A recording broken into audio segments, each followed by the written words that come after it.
नमस्ते दोस्तों, मैं आपका दिल से स्वागत करती हूँ। दोस्तों, मेरी उम्र 12 साल थी जब मुझे अगवा किया गया था। मैं बहुत अच्छे घर से ताल्लुक रखती थी और मेरे मम्मी पापा मुझसे बहुत प्यार करते थे। हम अपने मम्मी पापा के 3 बहन भाई थे, मुझसे बड़ी एक बहन और मुझसे छोटा एक भाई। मेरी जिंदगी बहुत अच्छी थी। मेरी टीचर भी मुझे बहुत प्यार करती थी क्योंकि मैं देखने में बहुत खूबसूरत थी। मेरा कद छोटा था, गोलमटोल चेहरा, गालों पर गुलाबी रंगत और खूबसूरत आंखें थी। सब कहते थे, तू तो एकदम बार्बी डॉल है। मैं इन तारीफों को सुनकर खूब मुस्कुराती थी। मुझे अपनी तारीफ सुनना बहुत पसंद था। आज सुबह से ही मेरा दिल बहुत अजीब सा महसूस कर रहा था, इसीलिए मैंने मम्मी से कहा था कि मैं स्कूल नहीं जाना चाहती। मेरा बिल्कुल भी मन नहीं कर रहा, लेकिन मेरी मम्मी ने मेरी एक न सुनी।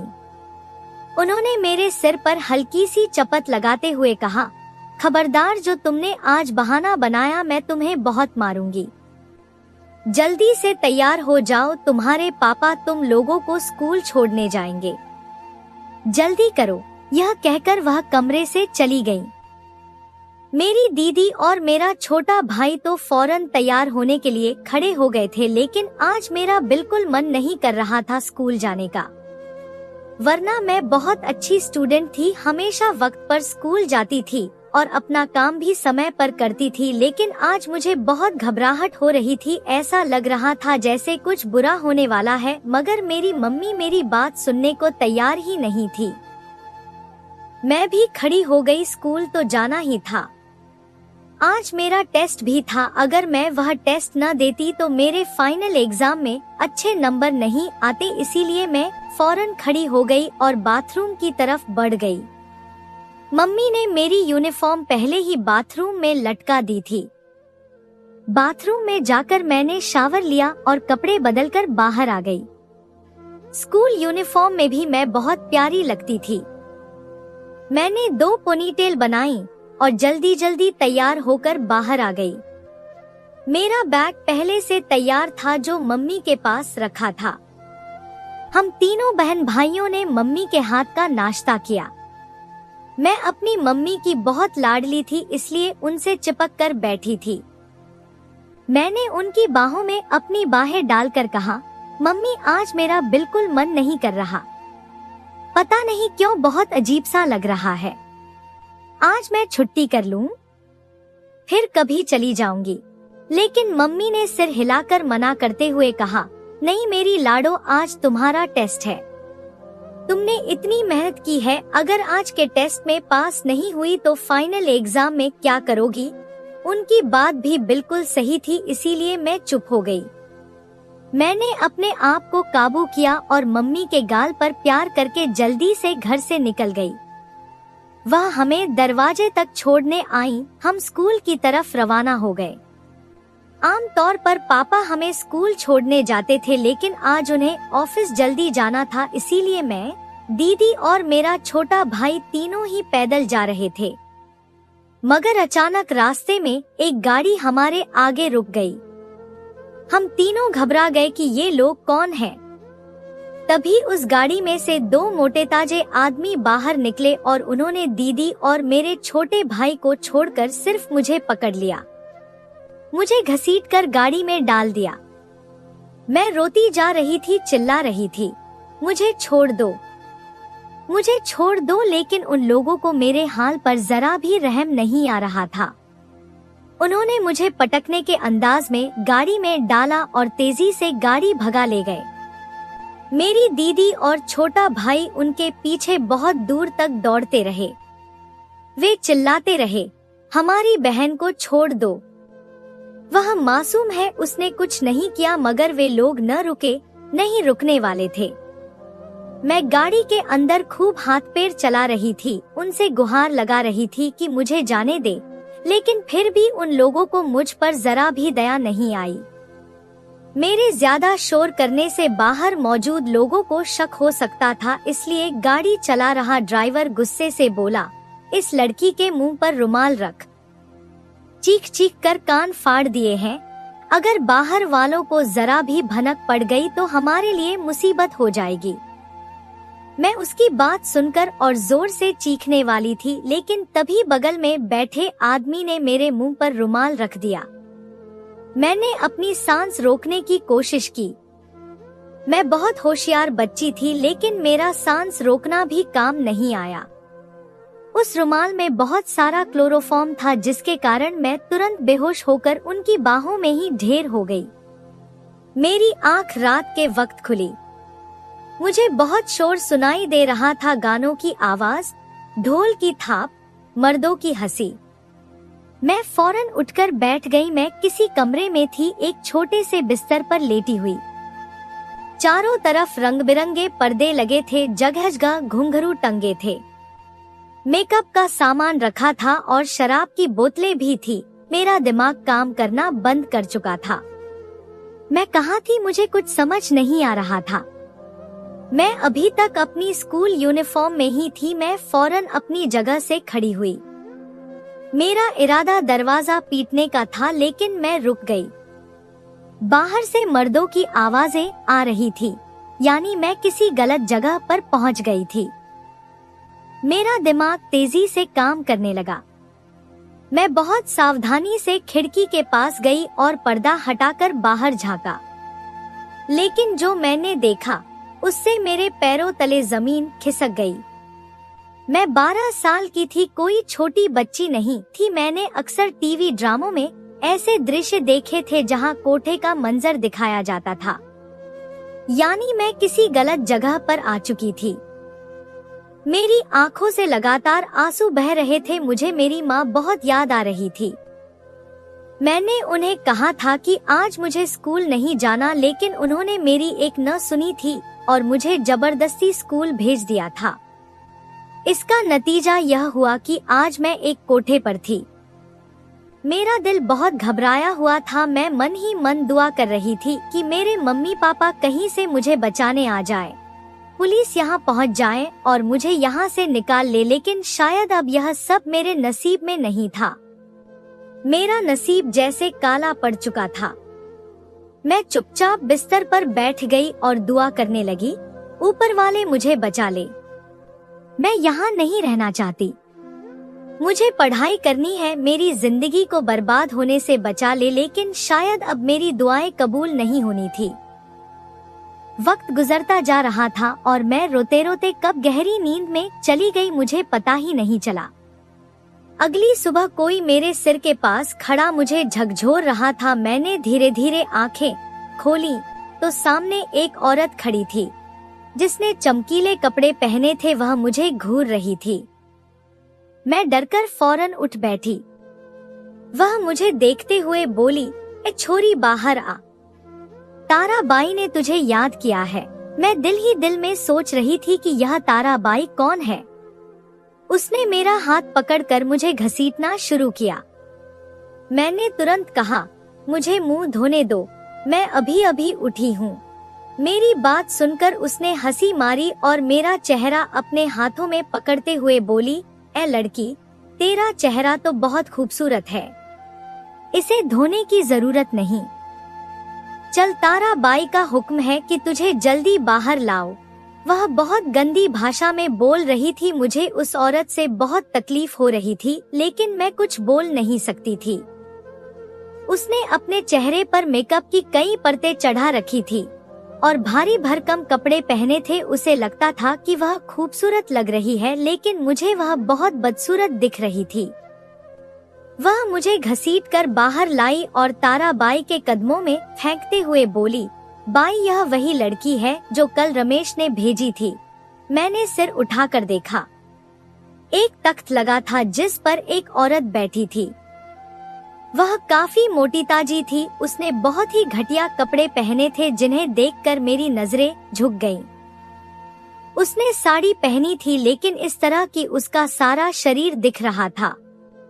वह मेरा चेहरा छूते हुए बोली, छोरी, तू बहुत खूबसूरत है, इससे तो मैं खूब कमाऊंगी। यह कहकर उसने ठहाका लगाया। मुझे बहुत डर लग रहा था। मैंने उसके सामने हाथ जोड़कर कहा, मुझे मेरे मम्मी पापा के पास जाना है। मुझे स्कूल जाना है, मुझे यहाँ नहीं रहना।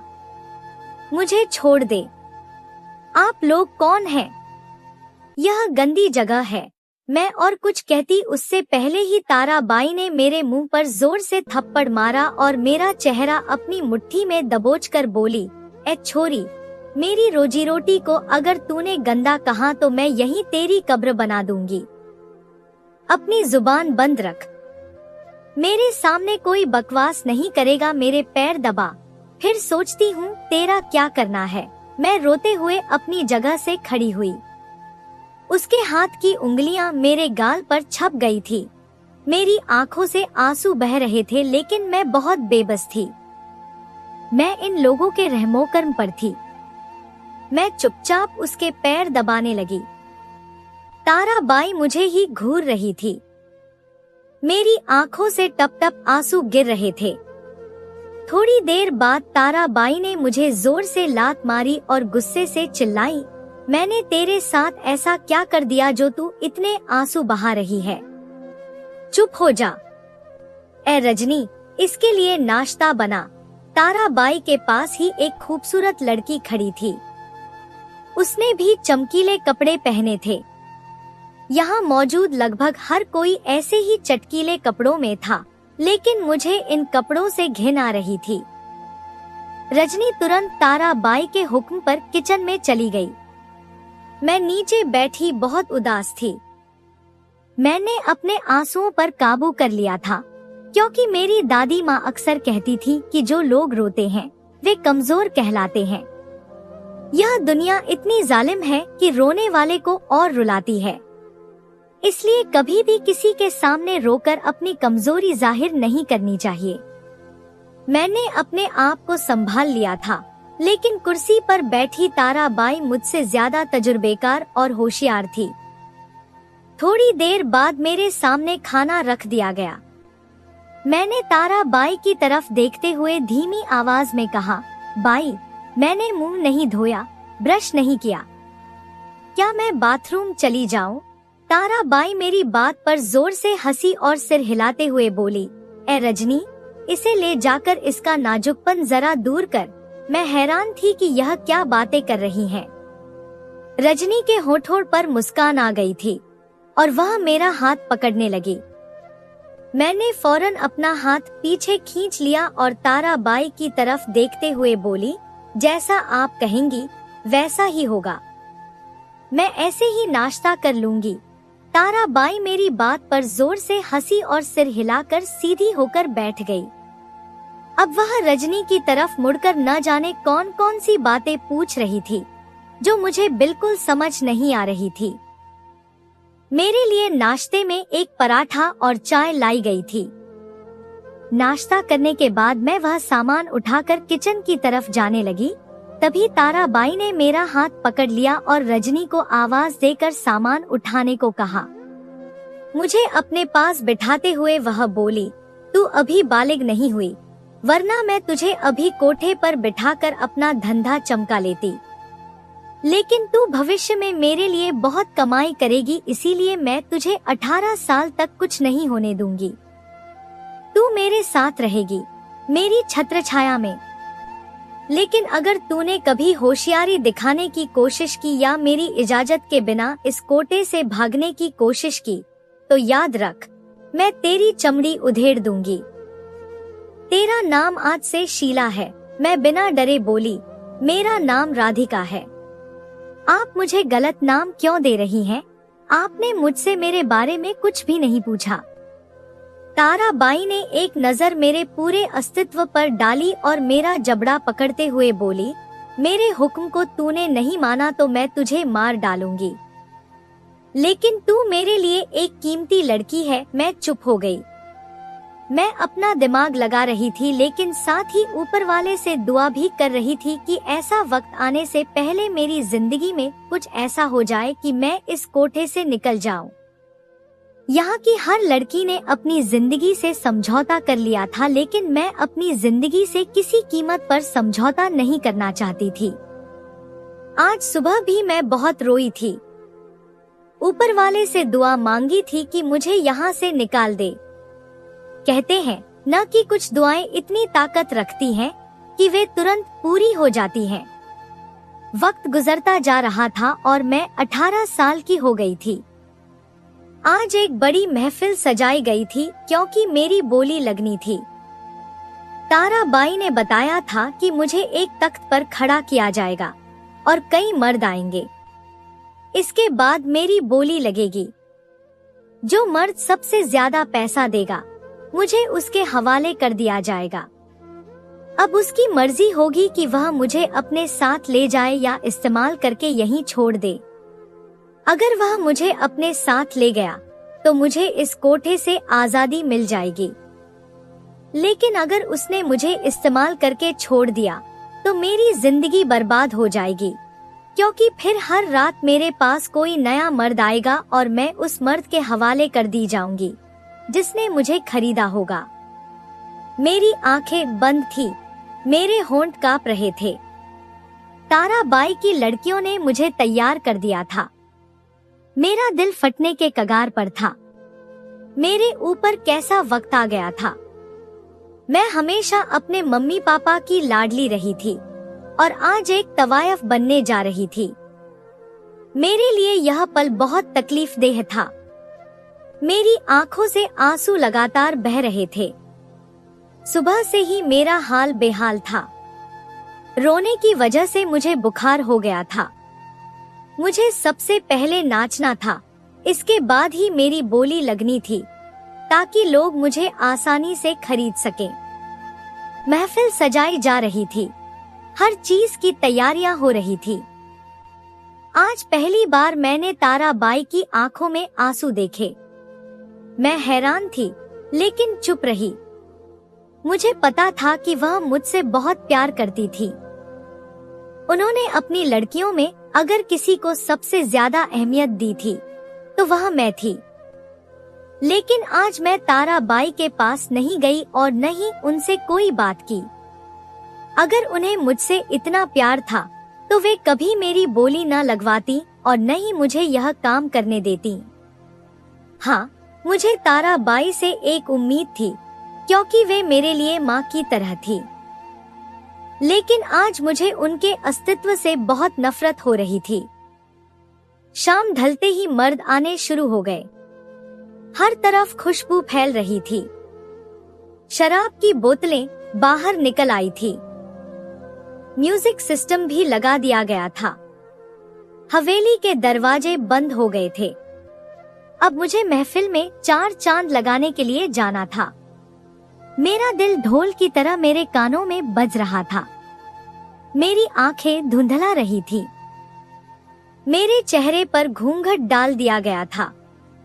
मुझे अपना घूंघट एक अदा से हटाना था, लेकिन उससे पहले मुझे मर्दों को अपने चेहरे का दीदार कराने के लिए ललचाना था। वक्त धीरे धीरे गुजर रहा था और ताराबाई मेरे नाम का कसीदा पढ़ रही थी। थोड़ी देर बाद मुझे महफिल में आने की दावत दी गई। मैं धीरे धीरे कदम उठाते हुए सभी मर्दों के बीच पहुंच गई। मेरी आंखों में आंसू थे, चेहरे पर उदासी थी, लेकिन होंठों पर मुस्कान थी।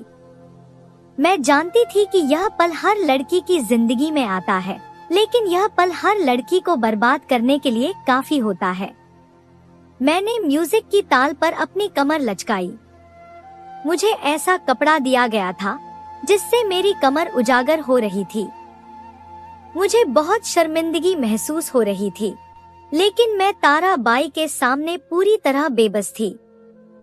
मेरे पैरों में घुंघरू बंधे थे जो मेरी हर हलचल पर उस हॉल में हलचल पैदा कर रहे थे। मेरी हर लचक पर मर्दों की आवाजें गूंज रही थी। सभी की तरफ से दबाव बढ़ रहा था कि मैं घूंघट हटाऊं, लेकिन मैंने ठान लिया था कि मैं तब तक घूंघट नहीं हटाऊंगी जब तक मैं यहाँ सहज महसूस न करूं। वक्त गुजरता जा रहा था और मैंने वहाँ मौजूद हर किसी की दिलचस्पी बढ़ा दी थी। काफी देर बाद जब आखिरी पल बाकी रह गए थे, तब ताराबाई की तरफ से आवाज आई, ए छोरी, घूंघट हटाओ। मैंने ऊपर वाले का नाम लिया और एक अदा से अपना घूंघट हटा दिया, बल्कि मैंने चूड़ी ही दूर फेंक दी। मेरा यह करना था कि सभी मर्द हद से ज्यादा पागल हो गए और दीवाने होकर मेरी तरफ लपकने की कोशिश करने लगे। लेकिन ताराबाई ने सबको पहले ही समझा दिया था कि कोई इस लड़की को हाथ नहीं लगाएगा जब तक उसकी बोली नहीं लग जाती। मेरा हुस्न देखकर सभी की आंखें फटी की फटी रह गई थी। मैंने अब अपने नाच का समापन कर दिया और झुककर अपनी तारीफें स्वीकार की, फिर सीधे अपने कमरे में चली गई। कमरे में आते ही मैं घुटनों के बल जमीन पर गिर पड़ी। मेरा दम निकलने की कगार पर था। मैंने कभी नहीं सोचा था कि मुझे ऐसी जिंदगी जीनी पड़ेगी जिसमें सिर्फ और सिर्फ जुल्म होगा। आज जो कुछ मैंने सहा उसे शब्दों में बयान नहीं कर सकती थी। मेरी हालत ऐसी थी जैसे कोई इंसान मौत मांग रहा हो लेकिन उसे मौत न मिल रही हो। मैं चीख चीख कर रोई। मेरी आंखों से आंसू बह रहे थे। मेरे होठों से ताराबाई और इस कोठे के लिए बद्दुआएं निकल रही थी। लेकिन शायद यह सब मेरी बेवकूफी थी, क्योंकि मुझे पता था कि एक न एक दिन मेरे साथ यह सब होना ही था। यहाँ मौजूद कोई भी लड़की, चाहे वह ताराबाई के दिल के कितनी ही करीब क्यों न हो, उसके साथ यह सब होकर ही रहता है। लेकिन वह रात मेरे लिए बहुत यातनादायक थी। अगली सुबह जब मैं जागी तो मेरा सिर बुरी तरह दर्द कर रहा था। देर रात तक जागने की वजह से मेरी हालत बहुत खराब हो गई थी। मेरे पास ही मेरी सहेलियां बैठी थी। वे मेरे सिर पर ठंडी पट्टी रख रही थी। थोड़ी देर बाद मेरी आंखें खुली तो ताराबाई भी कमरे में मौजूद थी। वे मुझे परेशान निगाहों से देख रही थी। वे मेरे पास आईं और मेरा सिर सहलाते हुए बोली, मेरी रानी, क्या हुआ? तू तो बीमार हो गई। उन्होंने इशारे से सभी लड़कियों को कमरे से बाहर भेज दिया। मैं उनका मुंह फेरे बैठी थी। मैं उनकी तरफ देखना भी नहीं चाहती थी। जब उन्हें मुझ पर जरा भी रहम नहीं आया था तो मैं उनसे बात क्यों करती? वे मुझे देखते हुए बहुत लाड भरे लहजे में बोली, मैं जानती हूँ मेरी लाडो बहुत संवेदनशील है। कल की घटनाओं से डर गई है, इसीलिए सारी रात रोती रही। तेरी आवाज मुझे सुनाई दी थी। मैं तेरे पास आना चाहती थी लेकिन बेबस थी। वहाँ सब चीजें मुझे संभालनी थी। बड़ा कार्यक्रम आयोजित किया गया था। तेरी वजह से कल मैंने तेरी बोली नहीं लगवाई, वरना आम तौर पर जो लड़की नाच करती है उसी की बोली लगाई जाती है और उसी रात उसे किसी मर्द के हवाले कर दिया जाता है। मगर तू मेरे लिए बहुत कीमती है, इसीलिए मैंने सोचा है कि तू सिर्फ नाच करेगी। न मैं तेरी बोली लगाऊंगी, नहीं तुझे किसी मर्द के हवाले करूंगी, चाहे लोग तुझे कितनी ही लालची नजरों से देखें। मैं हैरान होकर ताराबाई को देख रही थी। मुझे यकीन नहीं हो रहा था कि ताराबाई मेरे साथ इतना अच्छा कर सकती हैं। मैं उनकी तरफ देखते हुए बोली, नहीं, आप झूठ बोल रही हैं। आप जरूर मेरे साथ ऐसा करेंगी। आपने हमेशा ऐसा ही किया है। वे मेरे बाल सहलाते हुए बोली, तू ही एक ऐसी लड़की है जिसे मैंने अपनी बेटी माना है। कोई माँ अपनी बेटी को तवायफ नहीं बनाती, लेकिन तू रक्सिया जरूर बनेगी। अगर मैं ऐसा नहीं करूँगी तो मेरे कोठे की बाकी लड़कियों के साथ अन्याय हो जाएगा।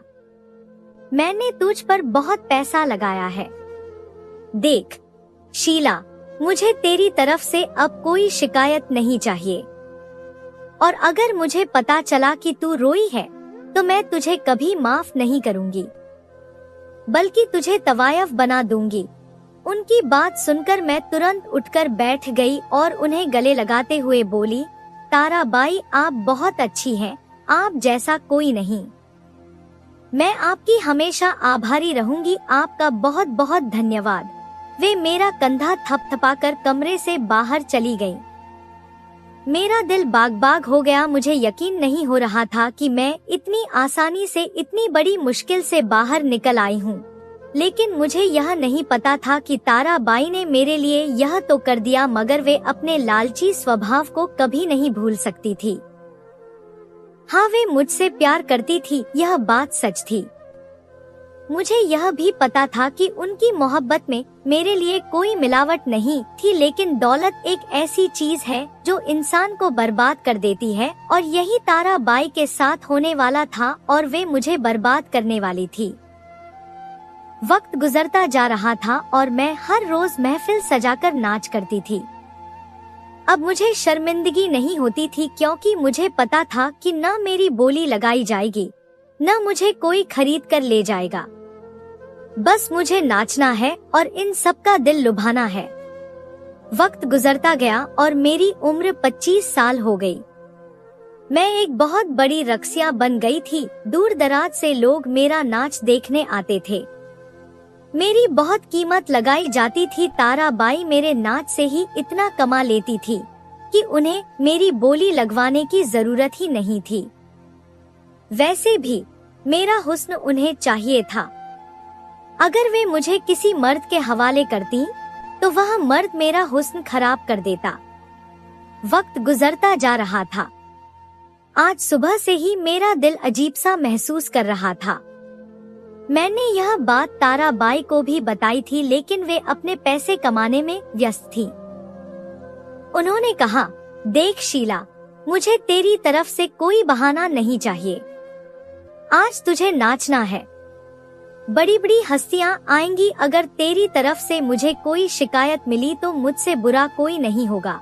न जाने क्यों मुझे ऐसा लग रहा था जैसे आज कुछ होगा, कुछ अजीब, बहुत खतरनाक। लेकिन क्या, यह मुझे नहीं पता था।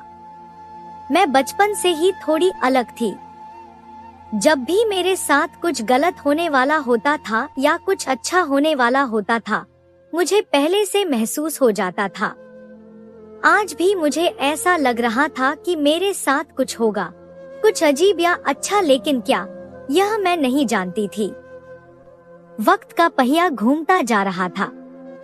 रात को महफिल सजाई गई थी। इज्जतदार हस्तियां पहुंच गई थी। आज मैंने अपने सबसे अच्छे कपड़े पहने थे, पैरों में घुंघरू बांधे थे, चेहरे को मेकअप की कई परतों से सजाया था, बालों में गजरा लगाया था, हाथों में ढेर सारी चूड़ियां पहनी थी। मैं सहज होकर बाहर आई। तमाम मर्दों की निगाहें मेरे हुस्न पर केंद्रित थी। उनकी गंदी नजरें मेरे जिस्म को भेद रही थी, जो मुझे साफ महसूस हो रहा था। शुरुआत में मुझे यह सब बहुत अटपटा लगता था और इस काम को करते हुए मुझे घिन आती थी, लेकिन धीरे धीरे आदत पड़ गई थी, क्योंकि मुझे पता था कि रोने या तकलीफ में रहने से कोई फायदा नहीं। यही मेरी जिंदगी है और मुझे इसे स्वीकार करना ही होगा। मैं अपनी कमर को बहुत खूबसूरती से लचका रही थी, अपने पैरों को घुमाकर जमीन पर मार रही थी, जिससे माहौल में एक उत्तेजना पैदा हो रही थी। कई तरह की आवाजें मेरे कानों से टकरा रही थी। कुछ मुझे अच्छी लग रही थी तो कुछ इतनी वाहियात कि दिल चाहता था कि यह सब छोड़कर कहीं दूर चली जाऊं, मगर मैं बेहद बेबस थी। आज का नाच बहुत मायने रखता था, क्योंकि आज कोई साधारण आदमी नहीं आया था। ताराबाई के मुताबिक बहुत अमीर लोग आए थे। उन लोगों ने मुझ पर खूब पैसा लुटाया था, जो ताराबाई जमा करती जा रही थी, मगर इस दौरान मुझे एक बहुत अजीब सी नजर अपने अस्तित्व पर महसूस हुई थी। मैंने नजरें उठाकर उस शख्स को तलाशने की कोशिश की, लेकिन वह मुझे कहीं दिखाई नहीं दिया। वक्त धीरे धीरे गुजरता जा रहा था। अचानक एक दिन ताराबाई मेरे पास आई और मुझे देखते हुए बहुत निर्दयता से बोली, तुम्हारा वक्त यहाँ खत्म हो गया है, आज तुम यहाँ से जा रही हो। मैं फटीफटी नजरों से ताराबाई को देख रही थी कि वे क्या कह रही हैं। मैं हैरान होकर बोली, आप झूठ बोल रही हैं। आप मेरे साथ ऐसा नहीं कर सकती। क्या आपने मुझे बेच दिया? मैं अविश्वास भरे लहजे में बोली, क्योंकि मुझे ताराबाई से ऐसी हरकत की बिल्कुल उम्मीद नहीं थी। मैं कुछ और कहती, उससे पहले ही एक आदमी मेरे कमरे में दाखिल हो गया। मैं जो ताराबाई की तरफ देख रही थी, तुरंत उस आदमी की ओर देखने लगी। वह आदमी बहुत हसीन था। दूध से भी ज्यादा गोरी रंगत, चौड़ा कद, कसा हुआ शरीर। वह पेंट शर्ट में किसी रियासत के शहजादे जैसा लग रहा था। वह कदम-ब-कदम मेरे करीब आया। ताराबाई के सामने ही उसने मेरा हाथ थाम लिया और मेरी आंखों में देखते हुए मोहब्बत से भरे लहजे में बोला, मैं आपका खरीदार हूँ, लेकिन आपका आशिक भी हूँ। मैं आपसे बहुत मोहब्बत करने लगा हूँ। आपकी एक झलक ने मुझे आपका दीवाना बना दिया है। मैं आपके साथ अपनी सारी जिंदगी गुजारना चाहता हूँ। क्या आप मुझसे शादी करेंगी? मैं आपको एक इज्जत भरी जिंदगी दूंगा। इस अंधेरे से निकालकर बहुत दूर ले जाऊंगा, जहां आपको कोई नहीं जानता होगा। मैं उस आदमी को हैरानी से देख रही थी। वह मुझसे बहुत लंबा था, मगर मेरे कदमों में बैठा हुआ था। क्या मुझे उसे हाँ बोल देना चाहिए था? मैं तो कब से यहाँ से निकलना चाहती थी। मैं इज्जत भरी जिंदगी जीना चाहती थी। अपने मम्मी पापा से मिलना चाहती थी। क्या मुझे उसका साथ स्वीकार कर लेना चाहिए था? मेरे दिमाग में कई सवाल उमड़ रहे थे। थक-हार कर मैंने हाँ बोल दी, क्योंकि मैं वाकई एक इज्जत भरी जिंदगी चाहती थी। मैं एक अच्छे घराने से ताल्लुक रखती थी। मेरी बात सुनकर वह आदमी मुस्कुराया और ताराबाई की तरफ देखते हुए बोला, आपने कहा था कि यह राजी नहीं होंगी, मगर यह राजी हो गई है। यह मेरी है। ताराबाई मुस्कुराई और मेरे सिर पर हाथ रखते हुए बोली, सदा सुखी रहो। यह हमारी बहुत नाजों से पली लड़की है। आप हमारी बेटी को बिल्कुल तकलीफ नहीं देंगे, साहब। वह आदमी तुरंत बोला, आपको कोई शिकायत नहीं मिलेगी। हम आज ही इन्हें लेकर जा रहे हैं, ताराबाई ने कहा। और शादी? वह आदमी बोला, वह हम कर लेंगे। आपको टेंशन लेने की जरूरत नहीं है। मैं तो खुशी से फूली नहीं समा रही थी। मैं जल्दी से खड़ी हो गई और अपना सामान बांधने लगी, मगर उसने मना कर दिया और बोला, यहाँ की हर चीज यहीं छोड़ दो। बस यहाँ की एक अनमोल चीज मैं अपने साथ ले जा रहा हूँ। यही काफी है। एक पल के लिए मुझे उसकी यह बात बुरी लगी, लेकिन मैं खामोश रही। वह मुझे लेकर अपने घर की तरफ रवाना हो गया। रास्ते में उसने बताया कि वह एक वकील है और उसने मेरे लिए आज एक बहुत बड़ा सरप्राइज प्लान किया है। उसने ताराबाई को मेरे लिए 15 लाख रुपए दिए थे, तभी ताराबाई मुझे उसके हवाले करने के लिए राजी हुई थी। मैं हैरान थी। क्या वह इतना अमीर था? मुझे बहुत ज्यादा हैरानी हो रही थी। न जाने क्यों मुझे अब उस आदमी पर शक होने लगा था। मन किया कि मैं उसे कह दूं, मुझे वापस मेरे कोठे पर छोड़ दो। वहां मैं नाचकर अपनी जिंदगी बसर कर लूंगी, लेकिन मैं कुछ बोल नहीं पा रही थी। उसकी शख्सियत ही ऐसी थी कि मैं बिल्कुल चुप थी। मेरे साथ क्या हो रहा था मैं खुद नहीं जानती थी। वह आदमी कुछ अलग था, सबसे जुदा। वह मुझे लेकर सीधे अपने घर पहुंच गया। वह घर नहीं, बल्कि कोई आलीशान महल था। उसने मुझे बहुत सावधानी से अपनी गाड़ी से उतारा और मेरा हाथ थामकर उस घर में दाखिल हो गया। सामने ही काले कोट में कई औरतें खड़ी थी। एक पल के लिए मैं सहम गई और उस आदमी के पीछे छिप गई।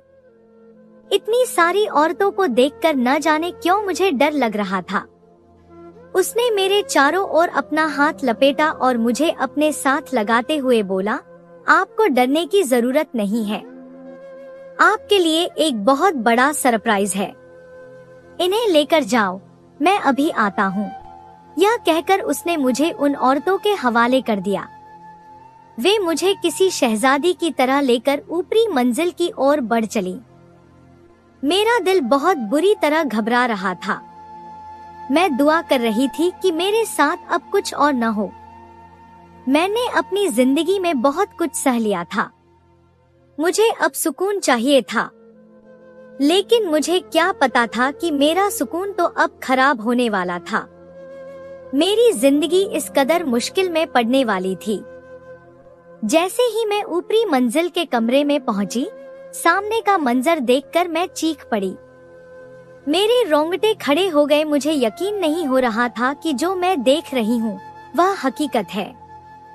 सामने मेरी बहन की तस्वीर लगी थी और उस पर माला चढ़ी थी। इसका मतलब था कि मेरी बहन अब इस दुनिया में नहीं थी। यह उसकी बचपन की तस्वीर थी। मैं 12 साल की उम्र में उससे जुदा हो गई थी और आज कई साल बाद उसी तस्वीर को देख रही थी जो हमने एक दूसरे के लिए बनाई थी। मैं कुछ कहती उससे पहले ही वे सभी औरतें बाहर चली गई थी। मैं जमीन पर बैठी बिलखबिलक कर रो रही थी। मैं तो अपने परिवार से मिलना चाहती थी और यह सब क्या हो गया था। तभी अचानक कमरे में वही आदमी दाखिल हुआ। उसके हाथ में एक छोटा सा बच्चा था। वह मेरे सामने आकर बोला, यह औरत मेरी पत्नी थी, मगर डिलीवरी के वक्त उसका देहांत हो गया। वह मुझे हमेशा हमेशा के लिए अकेला छोड़कर चली गई, लेकिन यह छोटा सा फूल मेरे हाथों में दे गई। मरने से पहले उसने मुझसे कहा था, मैं आपसे वादा लेकर इस दुनिया से जा रही हूँ। आप मेरी बहन को तलाश करेंगे और उसे एक अच्छी जिंदगी देंगे। मेरे बेटे की परवरिश मेरी बहन करेगी। आप मुझसे वादा करें कि आप मेरी बहन से शादी करेंगे। मैं काफी समय से तुम्हें तलाश कर रहा था। तुम्हें बहुत ढूंढा, तब कहीं जाकर पता चला कि तुम इस कोठे पर हो। मुझे पूरे 2 साल लग गए। अब मुझे अच्छा लग रहा है कि मैंने तुम्हें तलाश कर लिया। आज मेरी पत्नी की आत्मा भी तुम्हें यहाँ देखकर खुश हो रही होगी।